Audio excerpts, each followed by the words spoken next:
I'm Andrene. And I'm Joel. And this is Rewind Rewatch, a 90s movie podcast.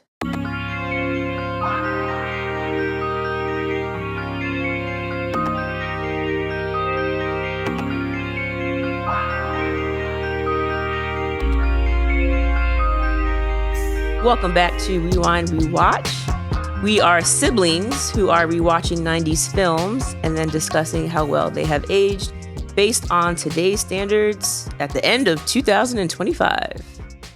Yeah, it is crazy. This year's almost over. Yeah, it's been blowing by, and I'm actually ready for it to be done. I'm ready to start a new year, start fresh. I'm ready to start ready over. To hang this one up in the closet? Yes, absolutely. Never to be worn again? Never. So before we get into the next, who requested the movie and all that, this is episode 95, so we are currently 5 episodes away from our 100th episode. Dun, dun, dun, dun. I could have probably just played like a sound effect. Yeah, I'm like, we need your mouth. I don't know I guess if I needed to do vocal trumpeting, but it works.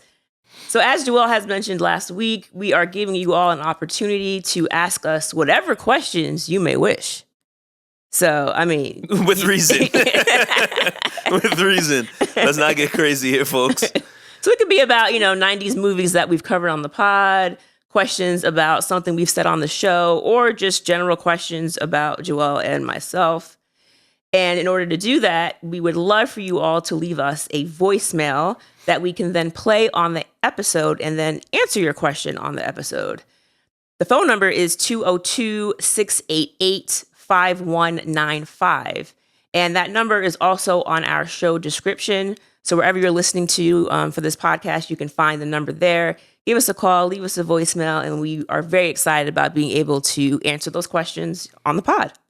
Yeah, we got a question from the Patreon earlier this week of like, I don't really know about my voice. Can I leave you guys a text? Which, like, technically you can, but, I think we would definitely prefer voicemail just so that, there's an audio element to our podcast, and I think it would be fun to kind of switch it up, especially for episode 100. There's a few interesting things that we're planning to do. It will be a different episode. We will not be covering a movie per se, but we will kind of be reviewing all of the things that we've done up to this point. A number of you have reached out with some suggestions for different features that we can have for this episode, so we will be taking those into account. I don't want to spoil too much about it, but the one thing that we know we will definitely be doing is a Q&A section, so we would love to be able to play your questions and then answer them for episode 100. All right.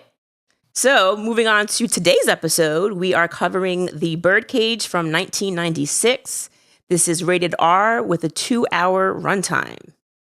And we have a few lucky listeners who requested this film. Lucky ducks. Well, yes. We have the first lucky duck is Megan out of DC. Shout out to Megan.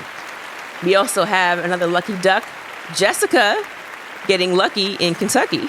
Shout out to Jessica. I think she's double lucky duck. Yeah. So I'm pretty sure she suggested Goofy movie from last week. She did. Double duck? Double duck, yeah. Double duck. We also have Thwip Stickers listening from Georgia. Shout out to Thwip Stickers. And Nick listening from Maryland. Shout out to Nick. All right. This film was directed by Mike Nichols, who also did Who's Afraid of Virginia Woolf back in 1966, The Graduate back in 1967, Catch-22 in 1970, and Working Girl in 1988. So a lot of classics. Mm-hmm. Yeah. The main, stars of this film, we have Robin Williams, who plays Armand. We have covered Robin Williams a lot on this pod. Aladdin, Jumanji, Mrs. Doubtfire. We also have Nathan Lane, who plays Albert, Armand's partner. And he was Timon in The Lion King. Additionally, we have Gene Hackman, who plays Senator Keeley. He played Lex Luthor in a number of other Superman movies back in, I think, 78 and 80. Mm-hmm. He also was in Hoosiers. The Firm, Enemy of the State, Behind Enemy Lines, Runaway Jury. I mean, a lot of really fun like action films. I feel like is what Gene Hackman typically And is this likes our to first do. Gene Hackman? This is. This is our first Gene Hackman. This is. So I'm shout out to excited him. about that. All right, so The Birdcage. My one sentence summary for this film is a gay couple living in Miami must pretend to be something else in order to impress their son's fiance's conservative parents. Yes, and they are extremely conservative. I mean, yeah. So To a fault. the dad in this movie is played by Gene Hackman, who is a senator, a far right wing senator who is behind this group called the Coalition for Moral Order. Mm-hmm. One of the first scenes that we meet him in, he is watching an interview of himself where he's yelling about the decay of society, and talking about the ills of pornography and homosexuality and so on and so forth. We see in his office, he has a picture on his desk shaking hands with Richard Nixon. Mm-hmm. So they're setting it up as like this guy is like the conservative of all conservatives. And meanwhile, this couple, played by Robin Williams and Nathan Lane, run a drag bar, a drag queen club in the middle of South Beach. Mm-hmm.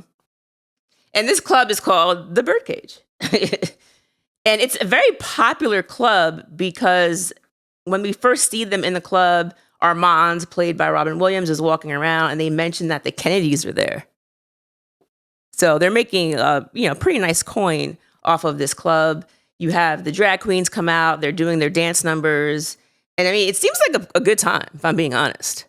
Like, I feel like this would be a very fun show to go in. Not to the senator, it's not. Not to the senator, of course.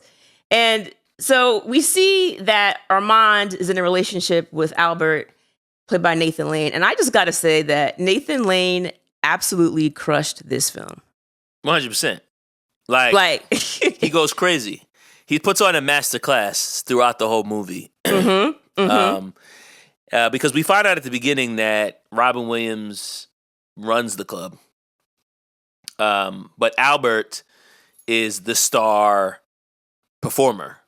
Yes. And he performs under the stage name Starina.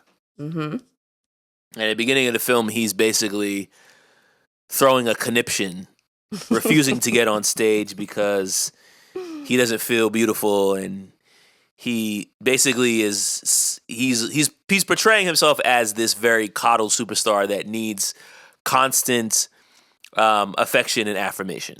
Don't look at me. I'm hideous, fat and hideous. Oh, Agador, I'm in such pain. I know, honey. It's gonna pass. Oh, no, it'll never pass. I hate my life. Oh, there is a packed house out there. That's all I am to you, isn't it? A meal ticket. And he's backstage, like you said. He doesn't want to come out. And at one point, Armand goes back there to try to coax him to go on stage. And Albert says, that tone you're taking with me, it's like, you know everything because you're a man. And I know nothing because I'm a woman. And so Armand says, you're not a woman. And he's like, you bastard. Nah, this guy is hilarious, man. Like, he's just killing the whole movie. I think what's funny about it, too, is on the one hand, he is kind of playing into this trope of, like, the performer, the superstar who needs, like, constant adoration. Mm-hmm. But I think it's also, obviously, like, they're playing this big joke about, like, gay culture and the fact that there's different type of gay men. So right. Armand is, like, more masculine presenting, whereas Albert wears, like, blouses and, like, grandma glasses and he really only dresses masculine when he's performing on stage as a bit.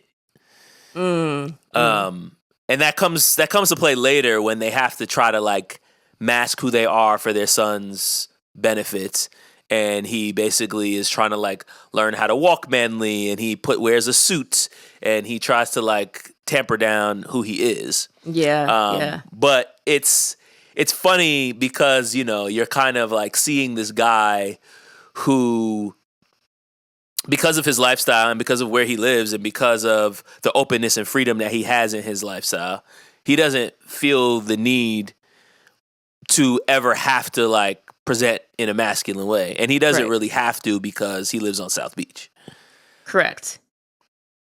And talking about why he's upset, like, yes, on one sense, he doesn't feel like he's attractive or whatever, but he also says that he doesn't believe that Armand loves him anymore because he found a bottle of white wine chilling in the fridge, but they both only drink red.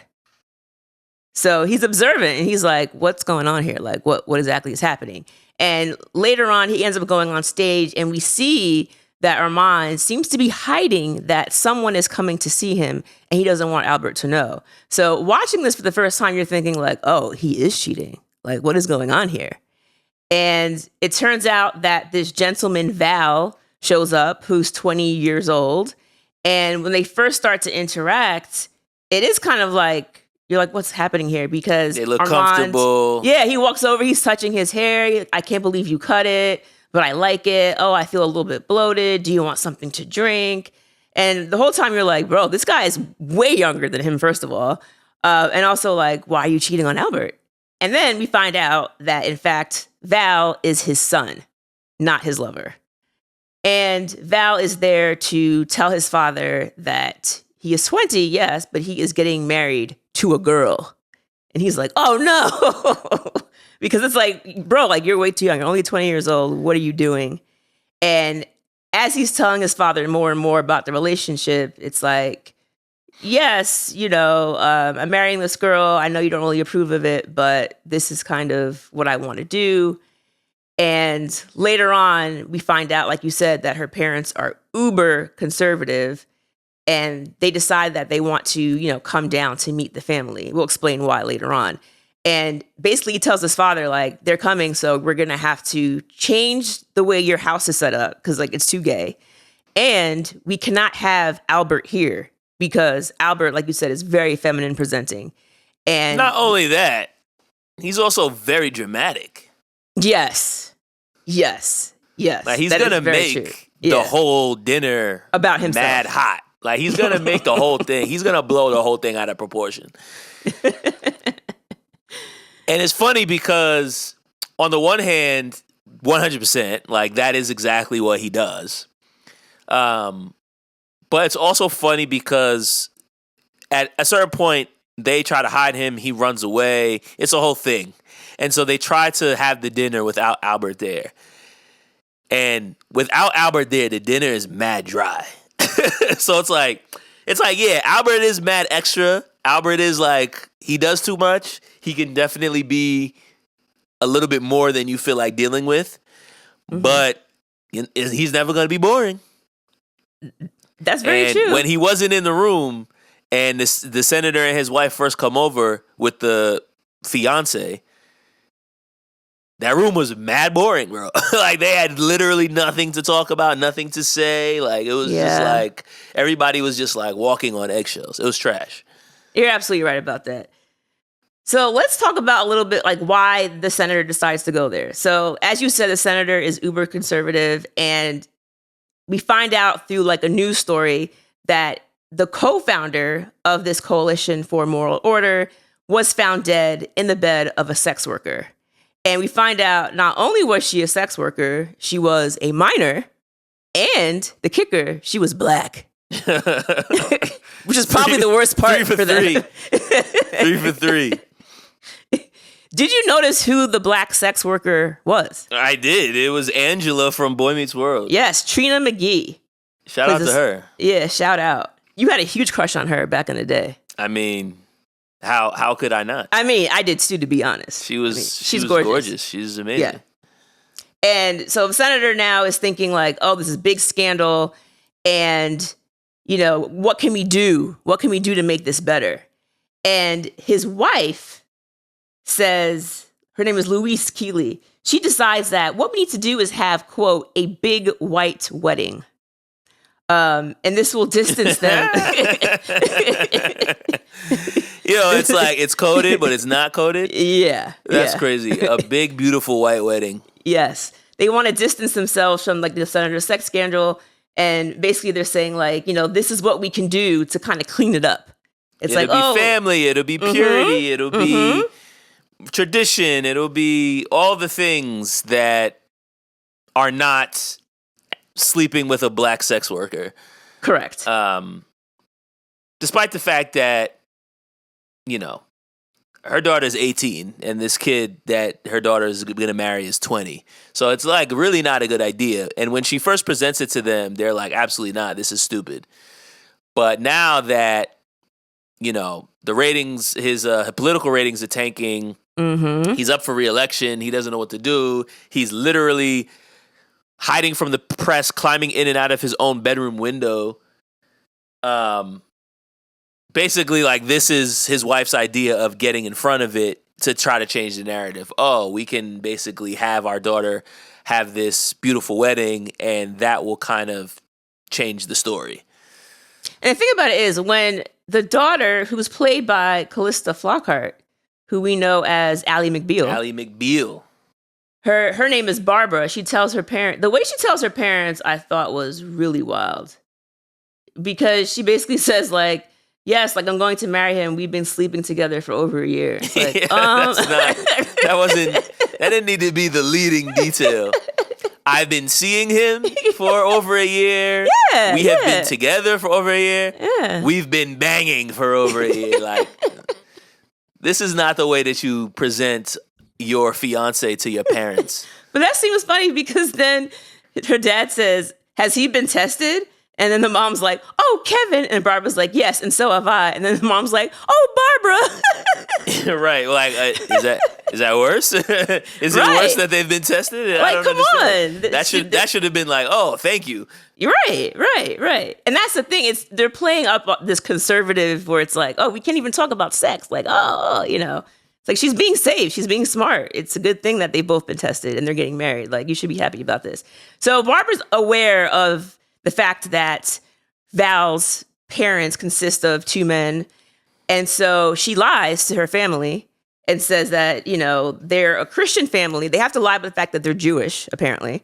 So they're a Christian family with a man and a wife who are married. And apparently they say that they are currently living in Greece. As a cultural attache, right?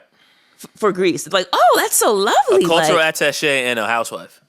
Yes. So it's like, oh, they have this home down in South Beach, but when they bought it, it wasn't South Beach that we know now. It was all sand back then.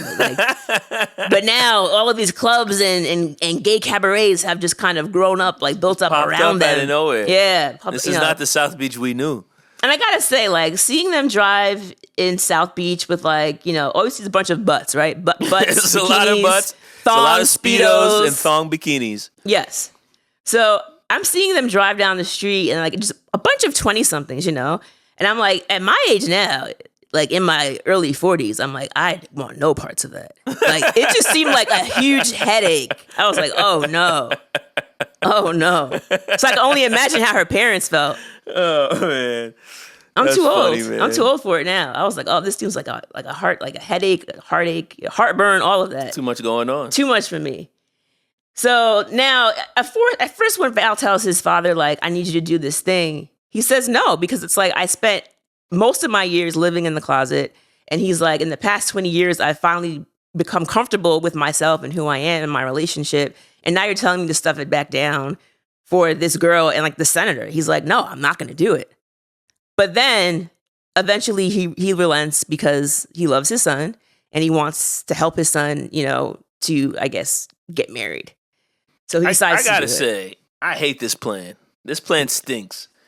And I wasn't feeling Val, really. Yeah. I did not like him. I mean, the senator's gross for a lot of reasons, but the senator is who he is. Mm-hmm. For Val to ask his parents to basically pretend to be someone else, he has them redecorate their entire home. Looks like a monk's monastery. With a huge cross, like a huge crucifix. Remove all their art, remove all the little things and knickknacks, putting up drapes to cover the pool in the back. Like all this stuff. And not only that, which I thought was like crazy, but then you're telling your second parent, oh, actually, he doesn't even tell her.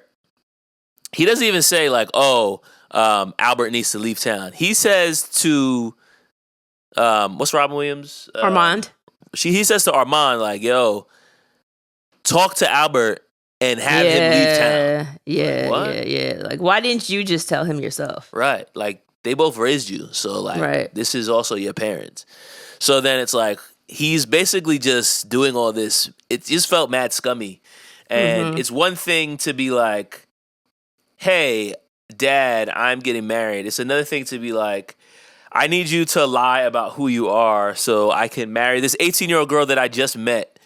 Like, he's still in college. There's no reason for them to be getting married at this point in time. There's absolutely no way I would agree to do this if I were Armand.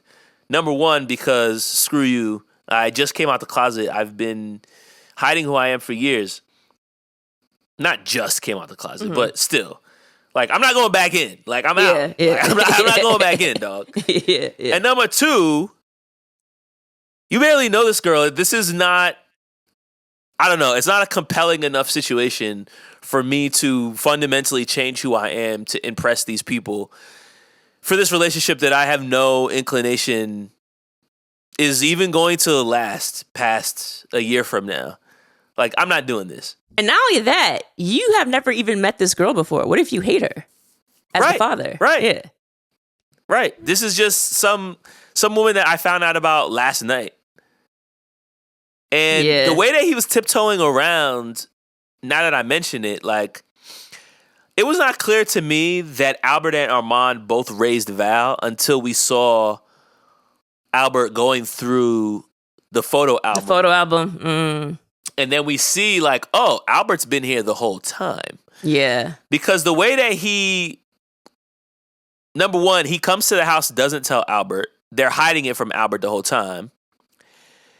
The next morning when he wakes up, Albert is like, has to basically like force him to like come give him a hug and a kiss. Like, he's treating Albert as if he's like a step parent.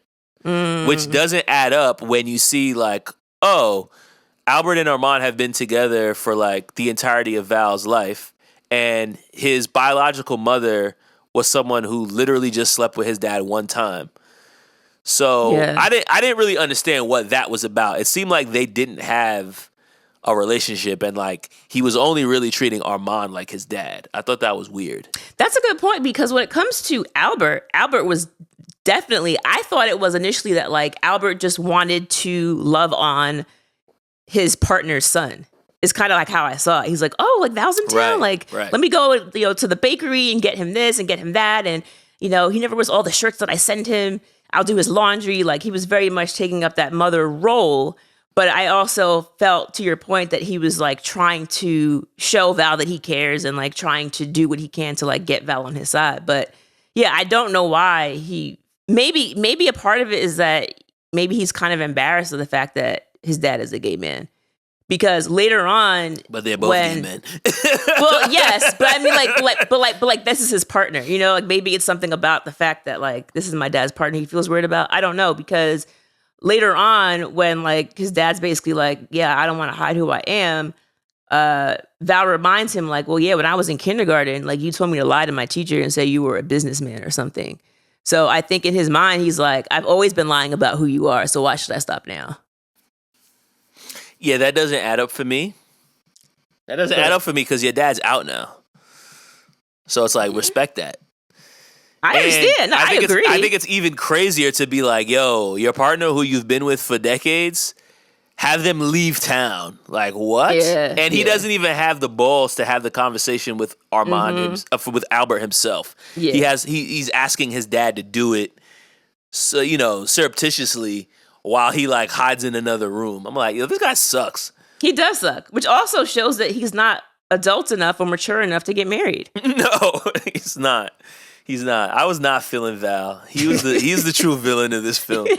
Val was worse than Senator Keeley too. Yo, low-key, he was. Like, Senator Keeley sucks. That's just who he is. He's just one of those guys. Like, he's just one of those, I also think it's funny, though, that the hardest of the hardest conservatives are the ones that always get found with like the prostitute and like doing like the crazy thing, or like getting caught with like the, getting caught on like the gay dating website, and they be the ones banging on the table talking about homosexuality is a sin and all this stuff. It's like, come on, bro. Like, all of this judgment is projection. Not all the time. I don't think that that's the case for every one of them.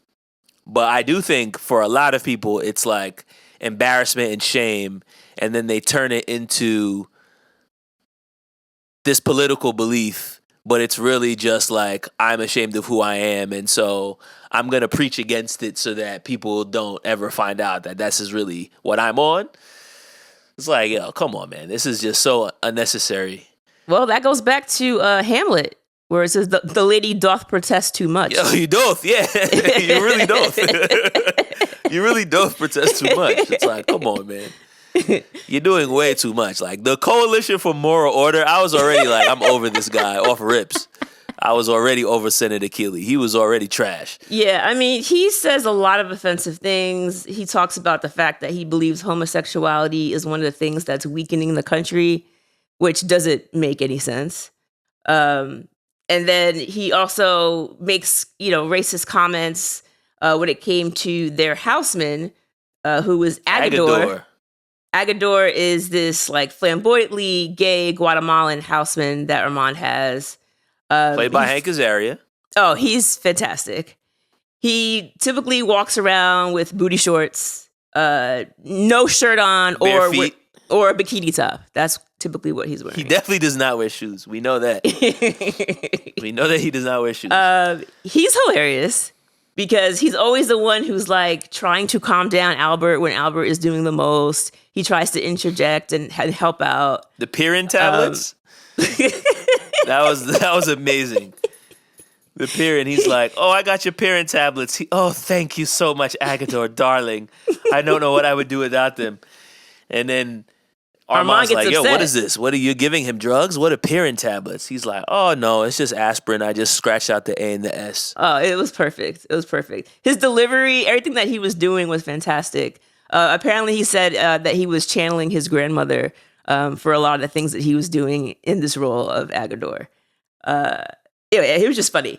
And so we get to this dinner. Before we get to the dinner, Armand actually goes to Val's birth mother.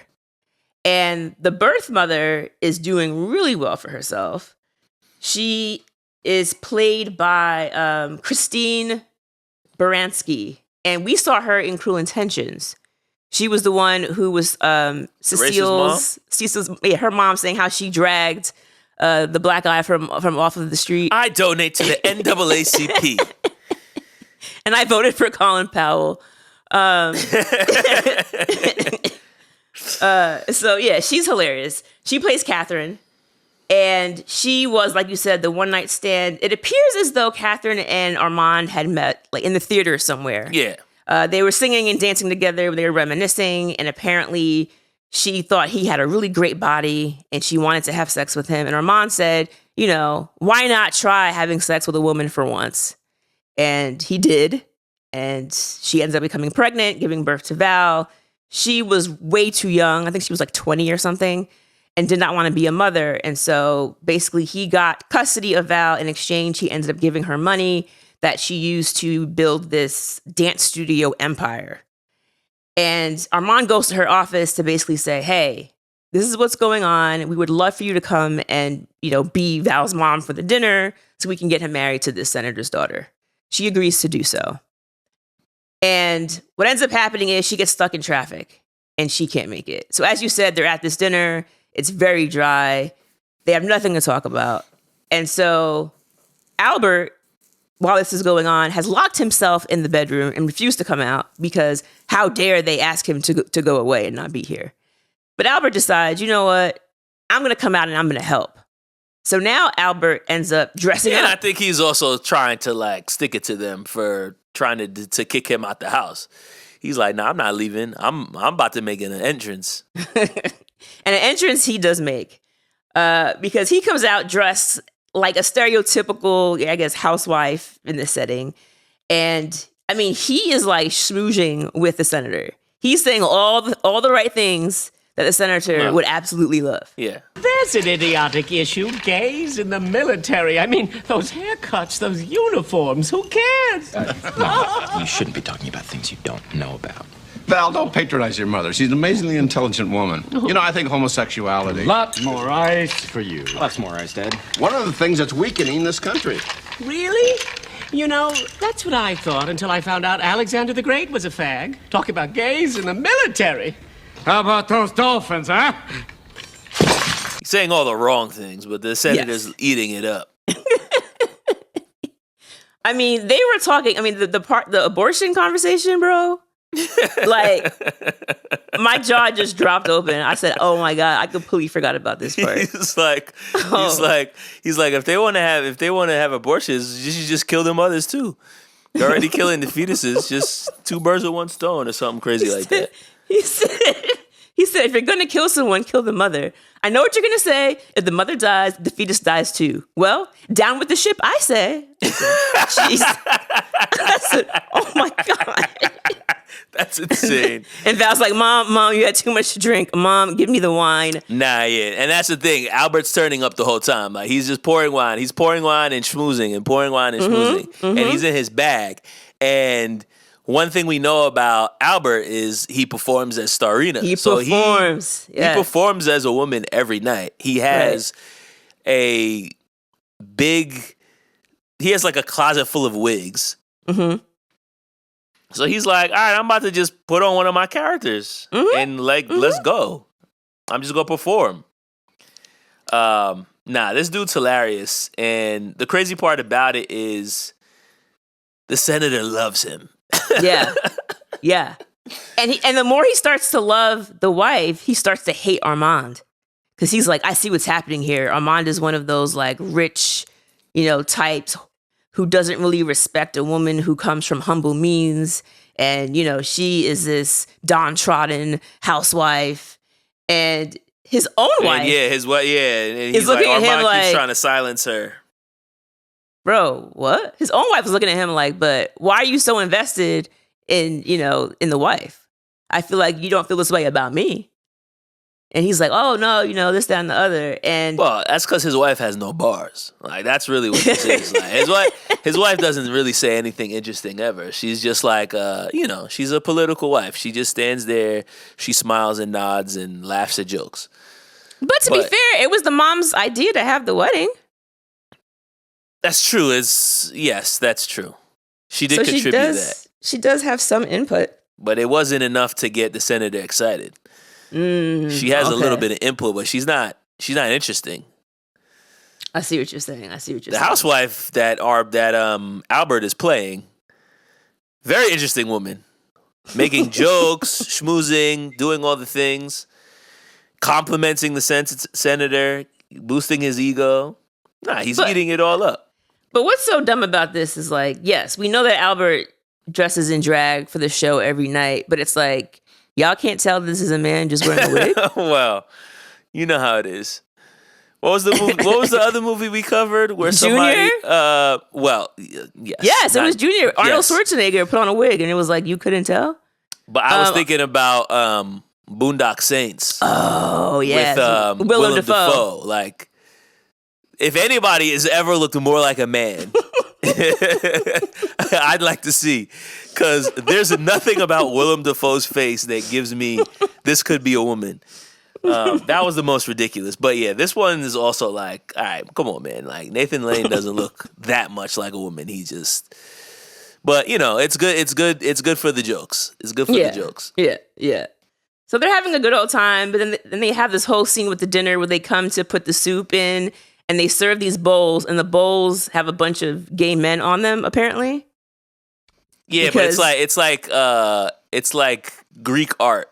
Yes. So it's like ancient Greek art where you have like the bowls with like the pharaohs around them, or like but they're miniature people.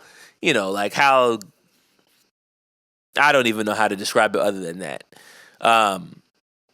But in the pictures, the the senator's wife says, "Oh, like it looks like these boys are playing leapfrog." So it's like, all right, I don't think that's what they're doing, but there are boys. So then he's like embarrassed. He's like, "Oh man, this is one thing I forgot to cover up." So then he's trying to like pour the soup in the bowls quickly before they realize that they have this gay ass art in their house. But it's also like the idea of like, oh, because these are two gay men, this is what they eat off of. You know what I mean? It's like, okay, the fact that like all gay people have gay bowls with people doing who knows sexual positions. I didn't really read it that way, to be fair. I mean, number one, they're obviously doing it as a joke. But I also think it's because we know that Albert and Armand are extra. They have like all this phallic art all over their house. Mm-hmm. So it didn't seem to me like completely out of line for them to have that type of plateware in their house. There was definitely penile galore. Not penile. Yeah, I like penile more than penises. Okay. Penises just sounds weird. I like penile better. All right. I guess you can make up your own word if you like. Yeah, I like that better. So so at this point you have Agador, and he's trying to get the soup into the bowls as fast as possible. Agador does not actually cook. So the fact that they made him prepare this dinner is why I have no idea. Because Armand has money. He could have easily just catered. You know? So I'm like, why do we have Agador doing this? But okay. Agador is making this soup with hard-boiled eggs. Just sitting in the soup, and then I guess, and then trash. shrimp. The soup is trash. And no entree. No entree. Yeah. He's like, I spent all the time on the soup. He's like, you didn't make nothing else? He's like, nah, that's why I got so much stuff in the soup. Nah, Agador is hilarious, man. The soup's trash. Yeah. But the thing is, it's not just that Albert's getting wasted on the wine. The senator is throwing them back. The senator keeps going back for more of the brown liquor that they have on the side. So like you keep seeing him like get up from the table and pour himself another glass. I'm like, oh, the senator's kind of getting it popping over here. Like he's getting a little wasted himself. Yeah. So yeah, they have this whole thing, and while this is going on, you mentioned that the paparazzi and also the news channels are trying to get a peg on where the senator is going because they want to get his comments on what's going on with his co-founder. So they're trying to stalk this man. And they end up getting a tip as to where they're going to be because his town car driver, it has a big mouth. Like anybody ask him and give him some money that he's going to tell them. What I found to be amusing was when the news station approaches the town car driver, they're like, yeah, what building is he in? And he points out the Birdcage. And she was like, 3, right? And she gives him $3. Like, that was the payment. That was the payment. Crazy. I was like, what? $3? Yeah. Bro. He just wanted to tell at that point. So now after the dinner is over, they end up having this big reveal because Val's birth mom, shows up late and introduces herself. And now, it's come to a head. It's like, oh, well, if that's your mom, then who's that? And but we got to go back because this is another reason why Val is trash, bro. Because when they create this other plan, the initial plan was we're going to have Albert pretend to be an uncle. Mm-hmm. And so they go back and they leave a message for the mom like, yo, don't come no more. And they're trying to figure out a way to involve Albert so that they don't have to turn him away, because Armand realizes that their marriage is kind of like not in a great place, and him sending his husband away is like going to kind of like put their relationship on the rocks. So he's like, yeah, I'm not doing this anymore. We're going to have to involve him. Val goes behind his parents' back, calls his mom, and tells her, yeah, come anyway. I'm like, this guy sucks, man. What is he doing? Yeah. The mom called because she was in traffic. She called from her car phone. And then he answered and was like, yeah. Still come. She's like, I got a message saying that I shouldn't come. And he's like, no. That's a mistake. You should definitely come. You're right. So he did, in fact, he played himself, because had he not done that, they would have pulled it off without a hitch and been done. Yeah, Val sucks. That's really the moral of this whole story. That's the theme of the movie. Val sucks. So now the mom shows up, and now there's this big, confusion. Who are you? Who is this? And now they have to come clean, because what are you going to say? And Val is the one who comes clean, Joel. He says, well, these are my parents. This is my mom, Albert. This is my dad. This is who raised me. Oh, yeah. How generous of him. And, she is my birth mom, but this is who I was raised by. And just the fact that the senator was so flabbergasted, like he still couldn't comprehend. Like he didn't have the brain cells that it needed. He was like, what? To understand. He said, I don't understand. What? I don't understand. He's a man. They're both men. You can't be. You can't be Jewish. No, Kevin. This is a man. What?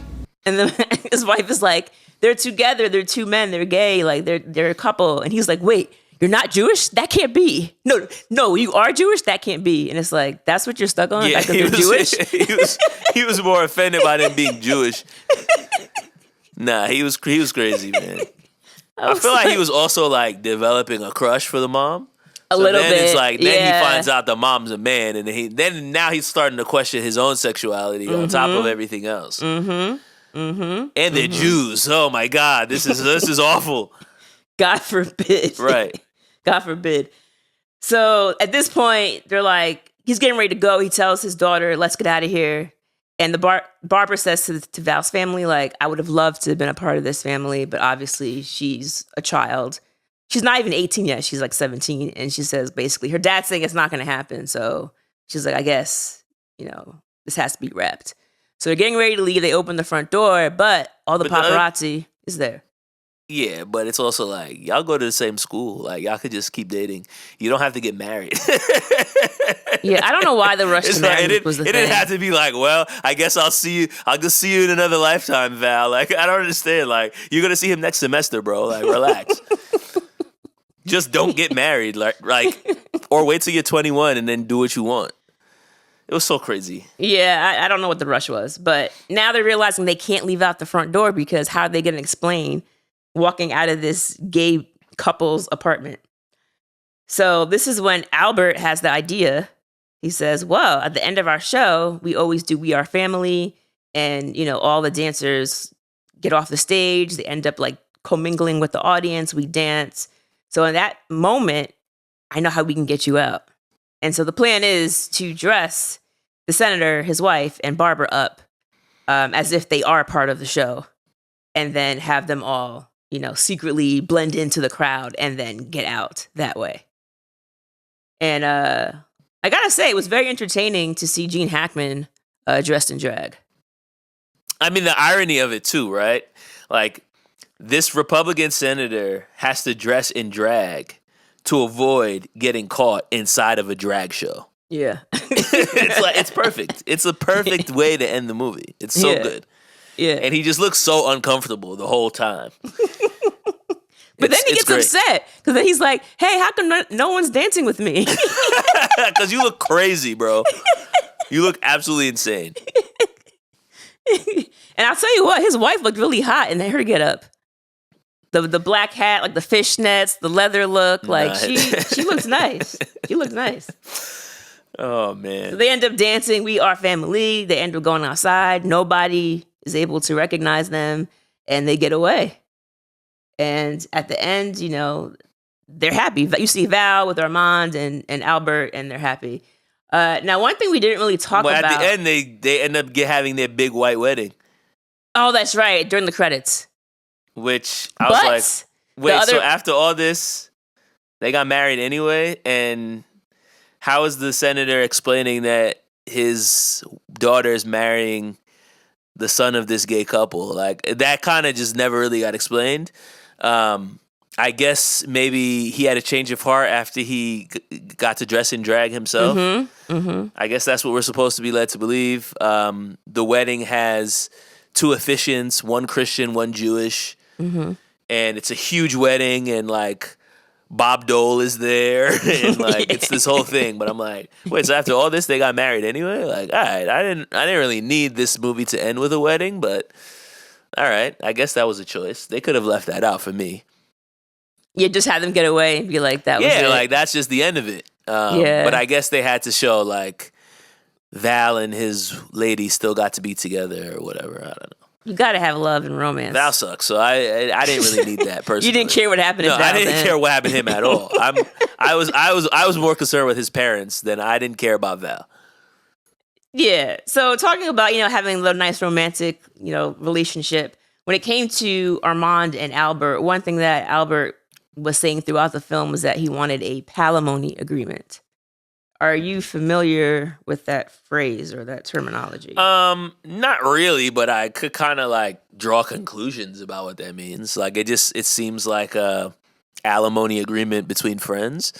Well, it's more than just friends. So palimony basically came out of a case in California back in 1976 where it says that unmarried partners could enforce agreements. So what's weird about this is based in Miami, so it's in Florida.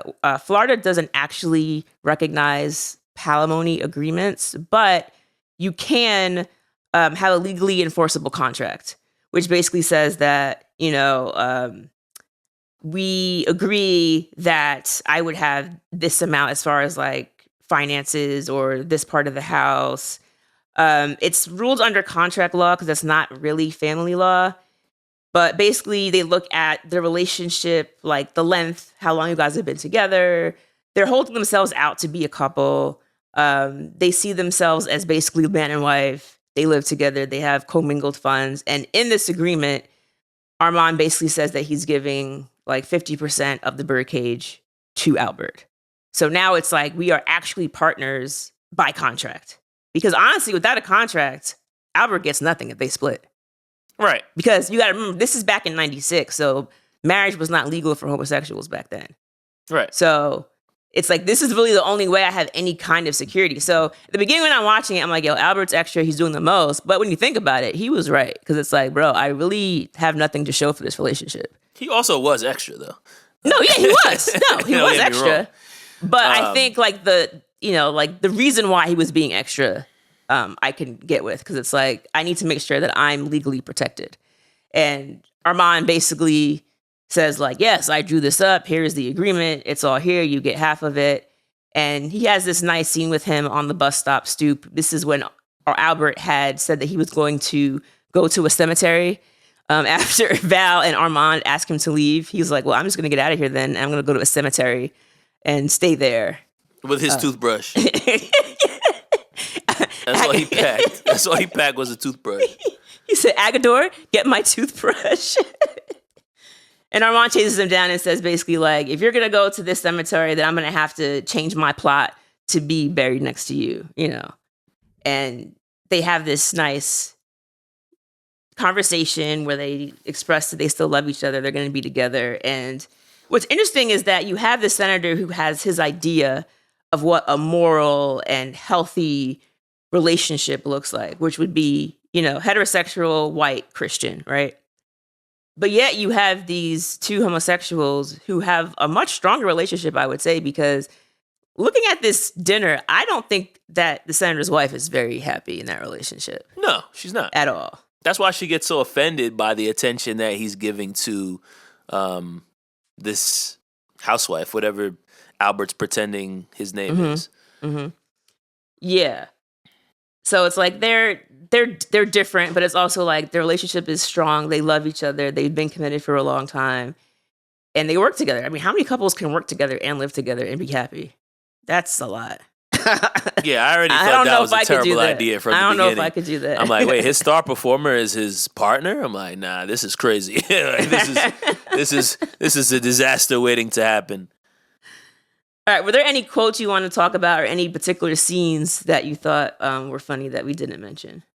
I mean, I think we mentioned most of them. I think the scene where Armand is trying to show Albert how to be more masculine was also very funny, because he's like talking about like how he walks and how he shakes a hand, and there's a part where they're sitting at a table at brunch, and he's like, you don't dab your jam on the bread. You smear. Straight men smear.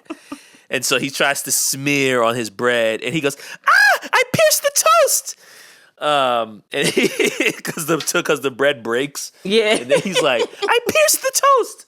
And he's throwing it, and he's just so extra, and the way that he reacts to every little thing is just mad funny. Like he's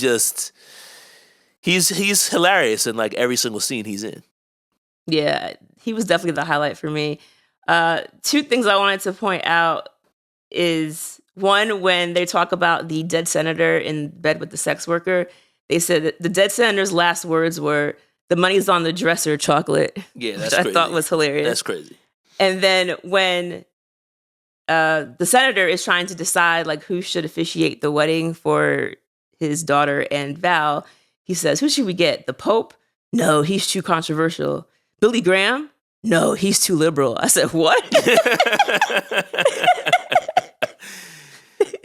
Billy Graham is too liberal, probably because he goes and tries to talk to people that aren't white. Well, all right. So for a theme, what do you think is the theme? Apart from Val is trash, you've already said that one. Val is trash is theme number one. But what other themes? I think the obvious theme of this movie is don't hide who you are for anybody. Which seems, I think, a more obvious theme now than maybe it would have been in 1996, where gay culture was just starting to become normalized, and there was still a lot of people upset about that, mind you. Like Ellen lost her TV show for coming out. But the theme is the theme, and that remains the same, of just like, yo, like, this is who we are, this is how we live, and we're not going to pretend to be somebody else just because you don't like it, because frankly, it's none of your business, and this is our life, so deal with it. Yeah. I also think another, I guess, smaller theme would be the lengths that family will go to help the ones that they love. Because I know Val is trash. I get it. Armand did not want to do this at all. But at the end of the day, it was like, I want to help my son, so I'll go ahead and do this thing. And sometimes families do things they don't want to do because they want to help those they love. So You're right. You're right. Yeah. All right, some facts. This movie was adapted from the 1978 French film entitled La Cage aux Folles, which is translated to mean the cage of madwomen in English.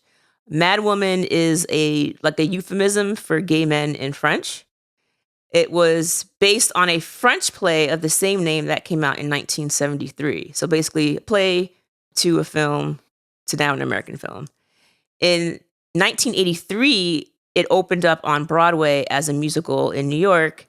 And when it opened up, of course, it was accused of mainstreaming homosexuality for mass consumption. Of course. Because this is America. Right. And, you know. How dare. Right. Nathan Lane described Robin Williams as being a beautiful, sensitive soul. He was recalling a time when they appeared on Oprah. And I knew about this because one of our Patreon members, Flip Stickers, put this in the chat. But apparently during an interview with Oprah, Oprah asked Nathan Lane if he was worried that he would be typecast with people constantly asking him about sexuality. And it was almost like insinuate, like, are you gay? Like, she didn't say, are you gay? But it was like, yo, but like, are people gonna? And Robin, being Robin, basically just like interjected with some kind of joke. and just kind of like altered the course of the conversation. He was like, we're not doing that. Because at this point, Nathan Lane was not yet out, and he had told Robin that he didn't want to talk about sexuality because it's none of anyone's business. So at that point, he interjected and he kind of saved that for him. Nathan Lane has a long-standing history in the theater. According to Playbill, he has played 40 credited roles on Broadway. He was in big things such as The Producers, Guys and Dolls, and coming up in April of next year, he will be in Death of a Salesman, playing Willie Loman. So that'll be fun. The director, he always, whenever you see Nathan Lane in movies, I always got the sense that he got his start on the stage. Like, he presents like a stage actor. Yeah, like, he seems like a very serious actor. Like, not serious in the sense that, like, he doesn't know how to have fun, but, like, he takes his art very seriously, and he's, like, all about where do I stand and where do I go, and he just seems like someone who'd be easy to direct. But just the way that he expresses, like, I think that people who come from the stage are usually a bit more outwardly expressive because you have to play to an entire room of people versus someone who's used to playing to a camera. Mm-hmm. That's not always true. Like, you know, Denzel's a great film actor, obviously, who also started on stage. But, like, Nathan Lane is clearly a theater actor, in my opinion, anyway. Well, since you mentioned playing on stage, did you know that Callista Flockhart also started on the stage? Nichols casted her in this film after he saw her in an off-Broadway production called The Loop. So I did not know that. But there's someone else who was on the I stage. literally had not thought about Callista Flockhart in years before this movie started, and I was like, oh, I remember that. I remember her. She had that show. But I don't know what happened to her after that. And yeah, I mean, she was fine. She was never anybody. But also, like, the part was very small, so it's not like she was meant to stand out anyway. Nichols, let's see. Armand was almost played by Steve Martin, and Albert would have been played by Robin Williams. But apparently it fell through with Martin, and Robin asked to basically play the Armand role because he was just coming off of playing Mrs. Doubtfire. And he's like, Mrs. Doubtfire was in 93, so like 3 years prior to this. And basically he was like, he wanted to try to play a more dry character because, you know, he knows how to play big. We know he can play big, but he wanted to play the opposite of that. And just talking about how Nathan Lane was so great, to think about playing opposite of Robin Williams and like you're the one that everyone's looking at, like you've got to be good for that. I'm actually like low-key surprised that Robin Williams said he wanted to play a more low-key character. That does not sound like something I would have ever expected to hear him say, but shout out to him. So according to Frank Azaria, in the play, the houseman was supposed to be black. And they were initially going to cast your boy, David Alan Grier. But after the first read-through, they thought it would be distasteful and kind of have a lot of racist overtones to have like a black houseman. And then also it's like, then you're going to have the senator saying things about him. And they were just like, this might be a little bit much. So they decided to just have Agador be a Guatemalan person and kind of do it that way rather than have like more black, you know, which I get why they did it and that makes sense. As far as just outtakes that they left in. So there's a scene when they're in the kitchen and Armand runs in to get more of the soup because he's rushing to cover up the bowls. And he runs in and he ends up slipping and falling on the floor in the kitchen. And he gets up and he's like, stop crying, get it together. Azaria was basically like laughing and trying to hold it in. And Williams like slipped, fell down, and got up and ran out. He was not supposed to fall, but they decided that it just worked well with like how frenzied everyone was, and so they left it in the film. All right, so now it's time for our rewind ratings. And as a reminder, this is not saying how good or how bad a movie is. It's just how likely it is that we would rewatch the film again. Now, you keep saying that I like to Price is Right you, so I'm going to go first. All right. This movie is absolutely hilarious. I'll start by saying that. From the beginning of the movie, once it starts up until the end, like I'm laughing. Like, there were some things that I didn't necessarily need. Like, I know some people found the whole Agador thing with the shoes and him falling. I didn't really need that. Like, I felt like we have enough with Nathan Lane and Armand being funny that I didn't really need that extra stuff. But, you know, the whole premise is ridiculous. Like, we know this. It's ridiculous. And also, it's playing into, like, those tropes of, like, you have these gay people who are, like, really over the top. They're really flamboyant. But they also did show that there is some nuance in the fact that Armand does not act in the same way that Albert does. And yet they are still very much in love. That also makes fun of these people who are ultra conservative, who act like they have the moral high ground, but they're just ultra judgmental for no reason. So I like that very much, to show like what they're doing and why they're extra. It's just a fun film. Although it's 2 hours long, and you know, I hate a 2 hour long movie, it didn't feel like that for me. I wasn't looking at my phone. I wasn't trying to fast forward. The hijinks worked. And would I watch this movie again?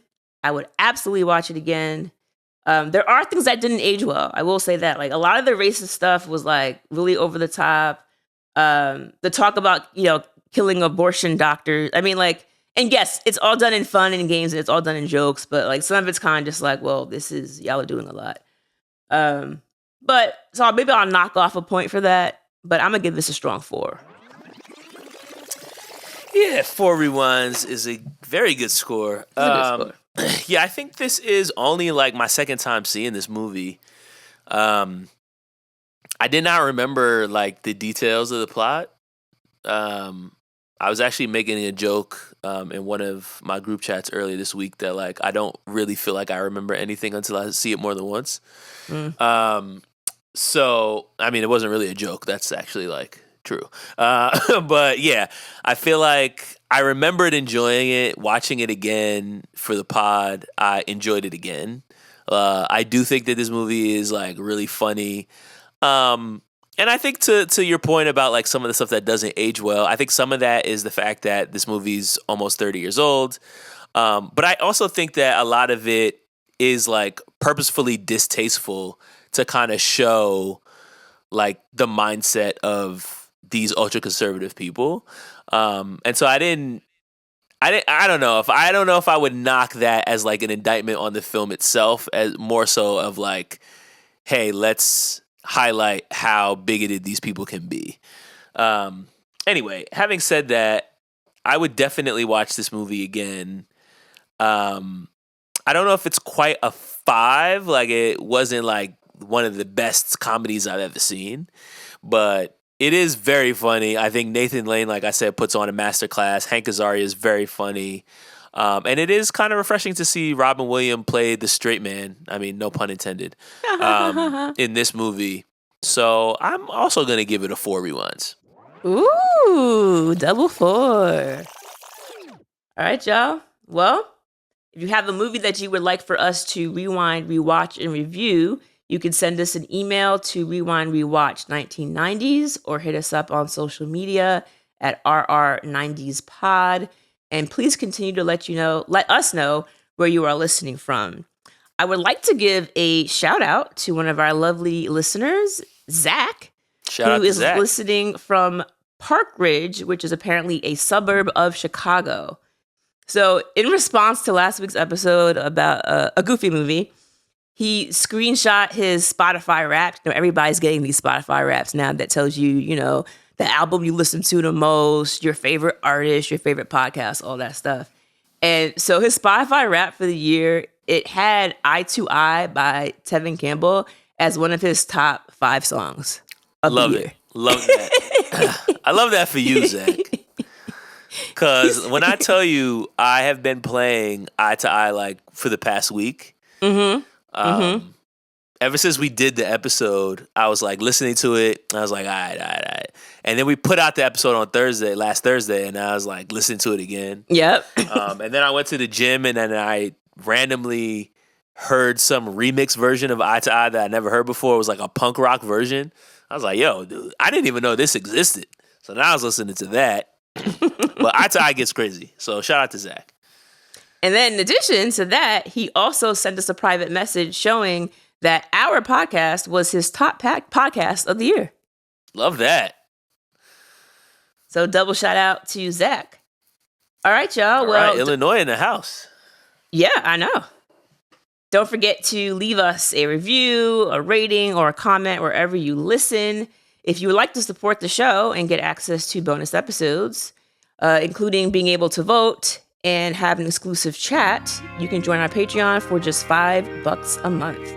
And all bonus episodes can be streamed on Spotify as well as the Patreon app. All right, Joel, do you have any final words for the Birdcage? This is hell, and there's a crucifix in it.